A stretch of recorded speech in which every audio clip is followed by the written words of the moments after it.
Hi welcome to spot it's me Abdul Anas. ഇന്നുകൂടെ നമ്മൾ പരിചയപ്പെടാമെന്ന് വെച്ച് കഴിഞ്ഞാൽ എന്താണ് വെബ്സൈറ്റും വെബ് ആപ്പും തമ്മിലുള്ള വ്യത്യാസം. നമ്മൾ ഒരുപാട് ആൾക്കാർ അല്ലെങ്കിൽ ഇപ്പോൾ റിക്വയർമെൻ്റ് ആയിട്ട് വരുന്ന ക്ലയൻറ്റുകളായിക്കോട്ടെ അല്ലെങ്കിൽ പഠിക്കാൻ വരുന്ന സ്റ്റുഡൻസ് ആയിക്കോട്ടെ, ഇവരെല്ലാവരുടെ ഭാഗത്തും വരുന്നൊരു ചോദ്യമാണ് ഈ വെബ്സൈറ്റും വെബ് ആപ്പും തമ്മിൽ എന്താ വ്യത്യാസം. ഇപ്പോൾ വെബ് ആപ്പ് എന്ന് പറയാൻ കാരണം കൺഫ്യൂഷൻ വരുന്ന അനുസരിച്ച് പറഞ്ഞാൽ മൊബൈൽ ആപ്പ് അങ്ങനത്തെ രീതിയിൽ വരുമ്പോൾ ആ ടൈമിൽ നമുക്ക് കൂടുതൽ കൺഫ്യൂഷൻ എന്താ പറയുക ഒരു കൺഫ്യൂസിങ് ആയിട്ട് വരാറുണ്ട്. അപ്പോൾ ആ ഒരു രീതിയിൽ വരുമ്പോൾ ഇത് തമ്മിലുള്ള എന്താണ് ഡിഫറൻസ്, എന്തിനാണ് ഇത് രണ്ട് ഡിഫറെൻറ്റ് ടേമായിട്ട് നമ്മൾ പറയുന്നതിനോട് കുറിച്ചിട്ടാണ് ഈ ഒരു വീഡിയോ ഫോക്കസ് ചെയ്യുന്നത്. വെബ് ആപ്പ് എന്ന് പറഞ്ഞാൽ എന്താണ്? നമ്മൾ സാധാരണ ഫേസ്ബുക്ക്, അതുപോലെ തന്നെ ഇൻസ്റ്റാഗ്രാം, ഇതൊക്കെ നമ്മൾ ലാപ്പിൽ അല്ലെങ്കിൽ കമ്പ്യൂട്ടറിൽ അങ്ങനത്തെ എന്താ പറയുക കമ്പ്യൂട്ടർ സിസ്റ്റത്തിലൊക്കെ ഓപ്പൺ ചെയ്യുക അല്ലെങ്കിൽ മൊബൈലിൻ്റെ ബ്രൗസറിൽ ഓപ്പൺ ചെയ്യുക, ഇങ്ങനത്തെ കേസുകൾ ഓപ്പൺ ചെയ്യണതിന് പറയുന്നതാണ് വെബ് ആപ്പ്. അപ്പോൾ വെബ് ആപ്പ് എന്ന് പറഞ്ഞു കഴിഞ്ഞാൽ ശരിക്കും ഒരു ഡൈനാമിക് കണ്ടന്റ് എന്ന് വെച്ച് കഴിഞ്ഞാൽ നമ്മളൊരു ഇൻപുട്ട് അങ്ങോട്ട് കൊടുക്കുകയാണ്. ശരിക്കും ഒരു എന്താ പറയുക നമ്മൾ ടു വേ കമ്മ്യൂണിക്കേഷൻ എന്ന് പറയുമ്പോൾ പറയാം. അപ്പോൾ ആ രീതിയിൽ കമ്മ്യൂണിക്കേറ്റ് ചെയ്യാനാണ് വെബ് ആപ്പ് എന്ന് പറയുക. അപ്പോൾ വെബ്സൈറ്റും ഓൾമോസ്റ്റ് സെയിം അല്ലെന്നായിരിക്കും. പക്ഷേ വെബ്സൈറ്റ് എന്ന് പറഞ്ഞാൽ എന്താണ്, ഒരു വൺ വേ കമ്മ്യൂണിക്കേഷനാണ്. നമ്മൾ ആ വെബ്സൈറ്റിലുള്ള കണ്ടന്റ് നമ്മൾ മനസ്സിലാക്കുക എന്നുള്ളത് മാത്രമാണ് വെബ്സൈറ്റ് ഫോക്കസ് ചെയ്യുന്നത്. അല്ലാതെ എന്താ പറയുക നമുക്ക് ആ കാര്യങ്ങൾ കൂടുതൽ വൈഡായിട്ട് അല്ലെങ്കിൽ നമുക്ക് അതുകൊണ്ട് ഒരു ഇൻപുട്ട് കൊടുത്തിട്ട് കണ്ടന്റ് ചേഞ്ച് ചെയ്യുക, അങ്ങനത്തെ കാര്യങ്ങൾക്ക് നമുക്ക് അധികം വെബ്സൈറ്റിൽ പറ്റില്ല. ആ വെബ്സൈറ്റ് എന്ന് പറഞ്ഞാൽ എപ്പോഴും സ്റ്റാറ്റിക് എന്ന് പറയുന്ന ഒരു ഡിസ്പ്ലേയും കണ്ടന്റ് മാത്രമായിട്ട് ഫോക്കസ് ചെയ്യാനാണ് വെബ്സൈറ്റ് എന്ന് പറയുക. മറിച്ച് വെബ് ആപ്പ് എന്ന് പറഞ്ഞു കഴിഞ്ഞാൽ നമ്മൾ ഓരോ കണ്ടന്റുകൾ നമ്മൾ ഓരോ ഇൻപുട്ടുകൾ കൊടുക്കാനുസരിച്ച് മാറാം.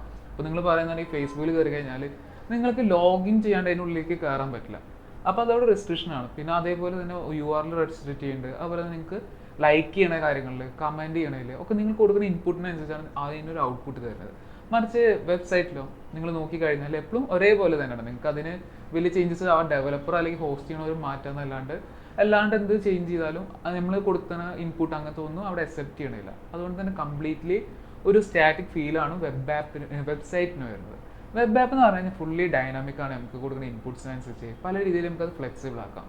അപ്പോൾ നമ്മളൊരു പ്രോഡക്റ്റ് അല്ലെങ്കിൽ എന്തെങ്കിലും ഒരു റിക്വയർമെൻറ്റ്, നിങ്ങൾക്ക് എന്തെങ്കിലും സാധനം ചെയ്യാനൊരു ഐഡിയ ഉണ്ടെങ്കിൽ ആദ്യം ഇതിൽ ഏത് ചൂസ് ചെയ്യുന്നുള്ളതൊക്കെ ചിലപ്പോൾ നിങ്ങൾക്ക് വരുന്ന കൺഫ്യൂഷൻ.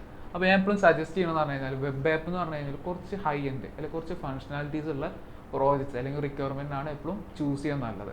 മറിച്ച് വെബ്സൈറ്റ് എന്ന് പറഞ്ഞു കഴിഞ്ഞാൽ എപ്പോഴും നിങ്ങൾ ബേസിക് ആയിട്ടൊരു ഷോ കേസ്, നിങ്ങൾ എന്താണ് ബിസിനസ് ചെയ്യണമെന്നുള്ള കുറിച്ചൊരു ഡീറ്റെയിൽ മാത്രം കാണിക്കുന്നതിനൊക്കെ വരുന്നതാണ് വെബ്സൈറ്റ്.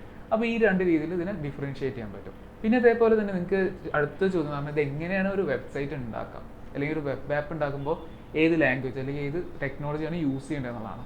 അപ്പോൾ ഇവിടെ എന്ന് പറഞ്ഞു കഴിഞ്ഞാൽ സ്റ്റാറ്റിക് സൈറ്റ് അല്ലെങ്കിൽ വെബ്സൈറ്റ് എന്ന് പറഞ്ഞു കഴിഞ്ഞാൽ എപ്പോഴും നമ്മൾ യൂസ് ചെയ്യുന്നത് പറഞ്ഞു കഴിഞ്ഞാൽ HTML-ഉം CSS-നും കൂടുതൽ വെയിറ്റേജ് വരിക. അവിടെ JS ഒരു ചെറിയ ചോദ്യത്തിലൊക്കെ എന്താ പറയുക ഒരു യൂസ് വരാറുണ്ട്. പക്ഷേ JS ഭയങ്കരമായിട്ട് യൂസ് ചെയ്യാറില്ല. ഭയങ്കര റെയർ ആയിട്ടാണ് എന്താ പറയുക ചെറിയ കാര്യങ്ങളൊക്കെ ആയിട്ടാണ് യൂസ് ചെയ്യുക. അപ്പോൾ ആ രീതിയിലാണ് സ്റ്റാറ്റിക് സൈറ്റ് അല്ലെങ്കിൽ വെബ്സൈറ്റ് എന്ന് പറഞ്ഞാൽ ഒരു ഇത് യൂസ് ചെയ്യുന്നത്. മറിച്ച് വെബ് ആപ്പിൽ വരുമ്പോൾ എന്ന് വെച്ച് കഴിഞ്ഞാൽ അതിനൊരു ബാക്ക് എൻഡ് ഉണ്ടാവും, അതുപോലെ തന്നെ ഫ്രണ്ട് എൻഡ് ഉണ്ടാവും, ഡാറ്റാബേസ് ഉണ്ടാവും, ഇങ്ങനത്തെ കാര്യങ്ങളൊക്കെ വെച്ചിട്ട് കണക്റ്റഡ് ആയിട്ടിരിക്കും. അപ്പോൾ ഒരു മെയിൻ സ്റ്റാക്ക് എന്ന് പറയാം, അല്ലെങ്കിൽ മീൻ സ്റ്റാക്ക് അല്ലെങ്കിൽ പൈത്തൺ വെച്ചിട്ട് ചെയ്യാം, PHP വെച്ചിട്ട് ചെയ്യാം. ഇങ്ങനെ രീതിയിലൊക്കെ നിങ്ങൾക്ക് അത് ഒരു വെബ് ആപ്പായിട്ട് വർക്ക് ചെയ്യാൻ പറ്റുന്നതാണ് വെബ് ആപ്പിൻ്റെ അഡ്വാൻറ്റേജ്. അപ്പോൾ കൂടുതൽ യൂസറിന് ഇൻപുട്ട് അവരെ ഇൻട്രാക്ഷൻ ഭയങ്കരമായിട്ട് കൊണ്ടുവരുന്നതിനാണ് വെബ് ആപ്പ് എന്ന് പറയുന്നത്. അപ്പോൾ ഈ രണ്ട് രീതിയിലും ഇത് ഡിഫറൻസ് ചെയ്യുന്നുണ്ട്. അതുപോലെ തന്നെ നിങ്ങൾക്ക് ഇത് മനസ്സിലായിരിക്കുന്നു എങ്ങനെയാണ് വെബ്സൈറ്റ് എന്നും വെബ് ആപ്പ് എന്നും. അതുപോലെ തന്നെ നിങ്ങൾക്ക് എന്തെങ്കിലും റിക്വയർമെൻറ്റോ അല്ലെങ്കിൽ നിങ്ങൾക്ക് എന്തെങ്കിലും സ്വന്തമായിട്ട് പ്രോജക്റ്റ് ചെയ്യാൻ ആവശ്യങ്ങളുണ്ടെങ്കിൽ സ്പോട്ടിസിനെ കോൺടാക്ട് ചെയ്യാവുന്നതാണ്. അത് കോൺടാക്ട് ചെയ്യാനുള്ള നമ്പർ വീഡിയോയുടെ അവസാനമായിട്ട് കൊടുക്കുന്നതാണ്. അതുപോലെ ഞങ്ങൾ മെയിൽ ID വഴി നിങ്ങൾക്ക് കണക്ട് ചെയ്യാം.